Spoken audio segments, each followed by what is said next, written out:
kapestahan ng Intramuros sa karangalan ng Mahal na Birhen ng Nuestra Señora de la Consolacion, hindi man lubos na inakalang magiging ganito kay grande o kalaki at makulay ang pagdiriwang, pero sa pakikipagtulungan ng lahat ng ahensya ng Intramuros at ng administrasyon, this is who we are and we belong. Yang Calesa ay bahagi ng kasaysayan ng lungsod ng Maynila. Natutuwa ako na ang mga ahensya ng pamahalaan ngayon ay nakikipag-ugnayan na sa isa't isa.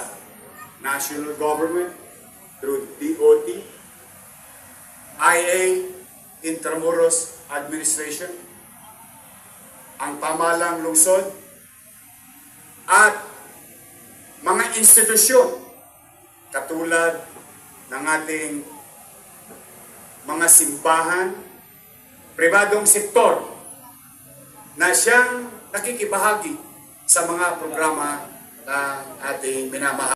Which is 30%. Ang disenyo ay kapansin-pansin at kaaya-ayang pagmasdan. Mahusay ang kabuang presentasyon ng Calesa. Maayos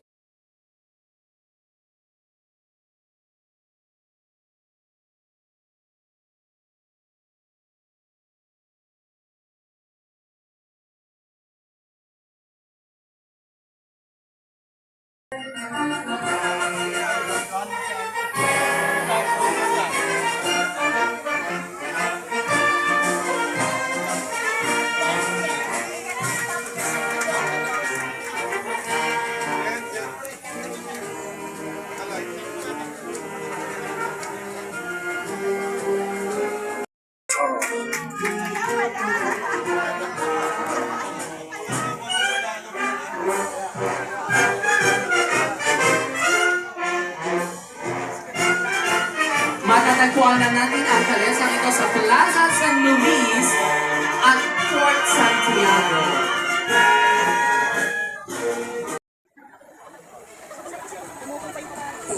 At syempre talaga sa mga pagkakataong ito, maaasahan din natin mga ganitong teknika, lalo na ang problema ang ating kapwa kabayo. Pag nakita tayo dyan, reunion. Yes.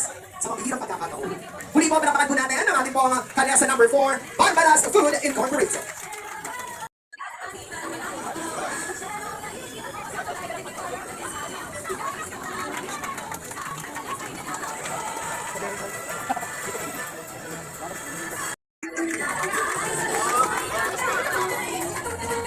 Tayo na kabayo from Georgia.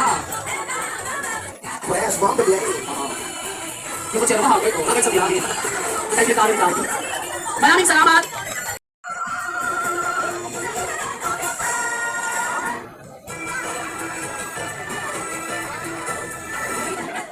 Thank you so much, our Calesa number 7.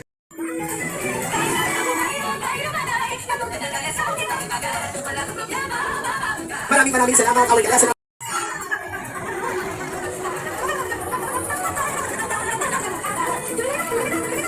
Very neat.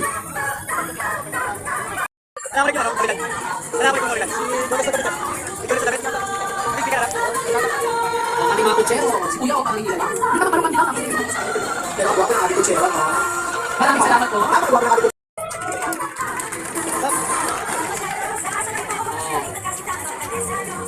Nakatingin sa iyo pa Ano gusto ko niya nagsabihin eh? Kasi parang pinong hindi kakakita. Thank you so much!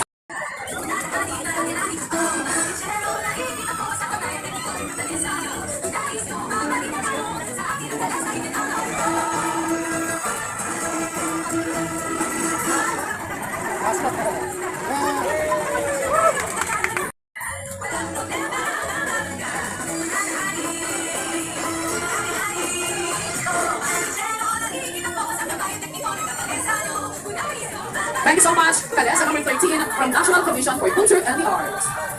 Ang mga kalahok ay hindi lamang nagpakita ng galing sa sini at pagkamalikhain, kundi pagdali ng kanilang pagmamahal at pagpapahalaga sa ating kultura at pamana. At hindi lamang yan, mamaya po sa ating parada ay masasaksihan din natin ang iba pa nating nagaganap.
kasama natin mula po sa District 5, palakpakan po natin, Councilor Rafael Che Borromeo and Councilor Tomac Ignacio. Kasama rin po natin sa ating pong mahurado, a creative marketing strategist with a passion for promoting cultural diversity and building bridges with the Filipino diaspora community. Palakpakan po natin Mr. Vince Ansures. Kasama rin po natin Miss Jody Hizon.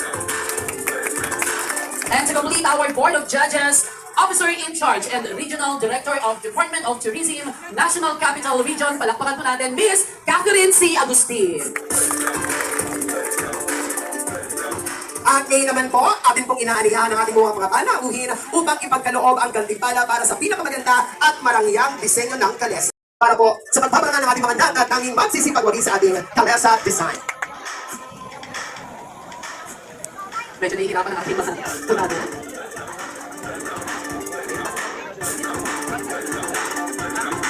So ito bang kanilang matatanggap certificate of recognition, third place, second place, or our first place? M. Veloso.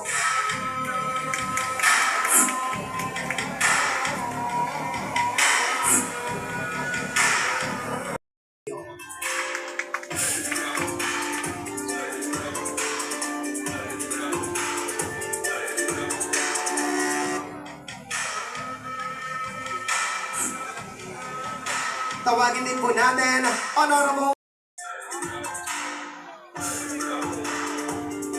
Tawagin din po natin Mr. Vince Ansures.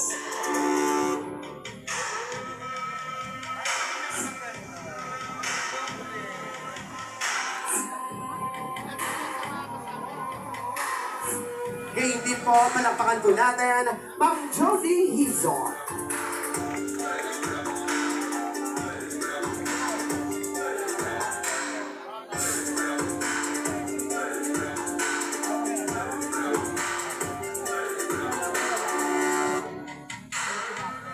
At ngayon din po, tawagin din po natin, Miss Catherine C. Agustin.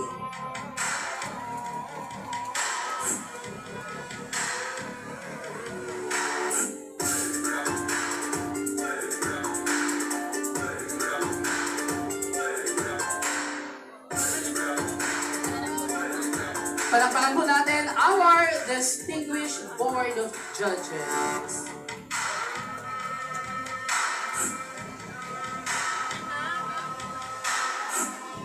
Ayan, natin po ang ating pong mga hurado na talaga namang pinili ang karapat-dapat at talaga naman pong natatanging gumawa ng pinakamahusay na disenyo para sa ating kalesa. Kaya po, palakpakan po natin ang ating pong mga hurado ng ating kalesa design.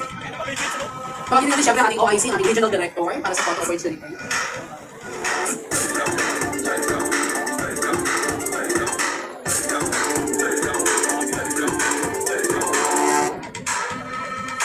Tinatawagan po namin ang ating pong mga punong barangay from District 5 for photo opportunity.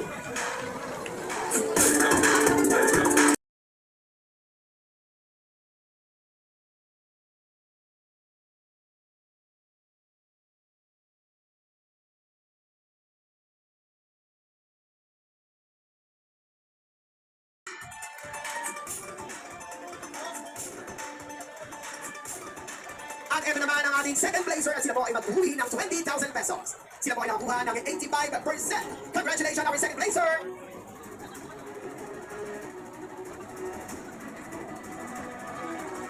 Iyan, so ito pa reklamo po natin at magkakabono pa tayo 15,000 pesos na pala. Baka abono ka. Alam mo, mababalik pa Baka tayo. check is abono ka. Ito po ay abono party list. Congratulations! 15,000 pesos! Our second placer goes to Ilustrado Restaurant! And representative from Ilustrado Restaurant. Para sa ating ikalawang pwesto, mag-uwi ng 15,000 pesos. Thank you so much. At ang ating first placer para po sa ating Fiesta de Pantas y Calesas, congratulations! Destilería Lintiasco Basilio!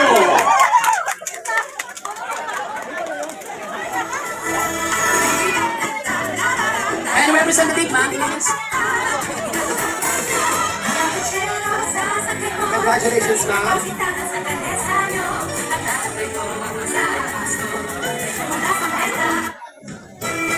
At sa lahat naman po na hindi nanalo, wag po kayong mag-alala. Sapagkat may sorpresa si Yorme para po sa inyo. Kayo po ay tatanggap ng tig 5,000 pesos.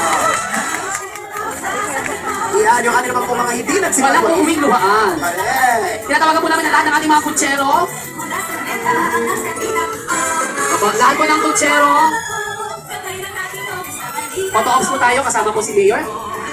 Kasama po ang Intramuros Administration, ang ating OIC, Regional Director, si Father Hari, Father Erwin Hari.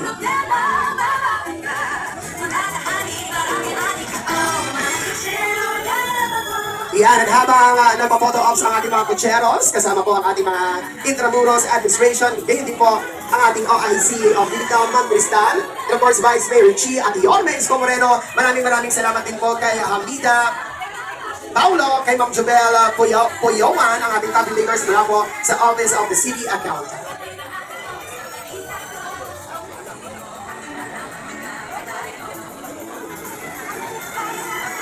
Ito ang ating mga magiging na kutsero ng Intramuros.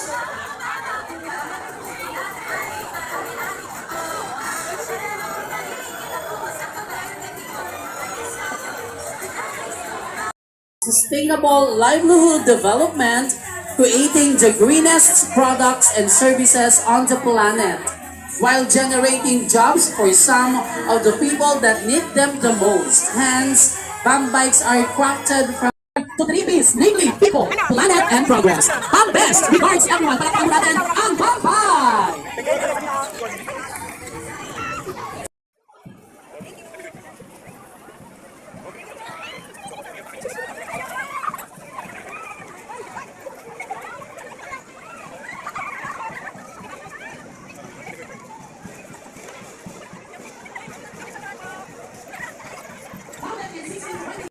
For values, Deus Patria Letra. Ito guys, mag-uumpisa na yung ating parade. Parade ng Kalesa.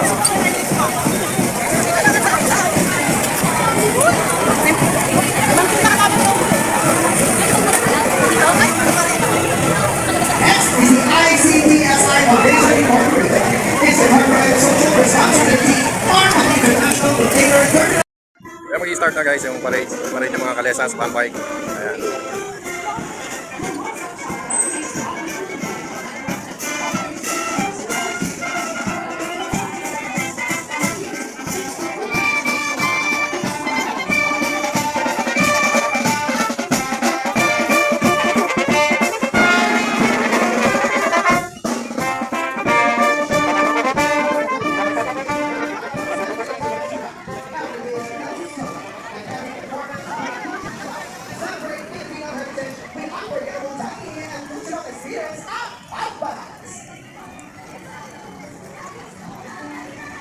Tradition, Glitz and Glam PLM Extravaganza, kapamantasan ng lungsod ng Maynila, is an academic institution that pursues quality education for each and every student. It gives opportunities for innovation, dedication, and the passion of pupils for them soar even higher. The design of the Kalesa is only one of the creative innovations of its students, built with unity, resilience, and pride for the alma mater. The Kalesa showcases a design which vibrant color and patterns, showcasing the season that embodies the united idea of the university. Tradition, culture, and values are integrated into one Kalesa that shows appreciation, fondness, and spirit for Filipino heritage. Ladies and gentlemen, PLM Kalesa! The Honorary Consulate of Georgia in Manila, situated at 1 Fort Santiago, San Cagayan Street, Intramuros, serves as a vital diplomatic entity, fostering collaboration and mutual understanding between the Republic of Georgia and the Philippines. The consulate aims to strengthen the partnership and enhance diplomatic relations, benefiting both Filipino and Georgian citizens. Ladies and gentlemen, the Consulate of Georgia, Kalesa. Mapua University is a premier Philippine institution known for excellence in engineering, architecture, business, and information technology. With a strong focus on innovation, research, and global competitiveness, it is recognized as the country's first school of architecture and engineering, founded in 1925. Ladies and gentlemen, Kalesa ng Mapua University! Terra offers customized solutions for students, weddings, and events that highlight the historical charm of Intramuros. Established in 2014, Terra Studios provides multimedia services for fostering creativity and collaboration. In Casa Vera Lounge was launched to offer flexible spaces for gatherings and celebration. Together, daily entertainment services and inspiring spaces for every occasion. Casa Vera Teresa. Since 1989, it was established to the education and religious service, offering world-class Spanish curriculum and global cities and opportunity all the world setting in a strong walled city of Intramuros. It is now showcases a perfect blend of Hispanic architecture, neoclassical interiors, and classic smart casual ambience. The building also houses versatile venues and function rooms that have wellness centers. Ito guys yung mga kalesas na to guys. Ito yung mga kasali sa ano guys, sa parade of kalesas. Next is the Malaysia National Republic was established in 1942 and amended to the 1935 Constitution. With its power and membership further expanded by the 1973 and 1987 Constitution. It's a principal government agency mandated to enforce and administer all collection laws and regulations, functioning independently from the three branches of government.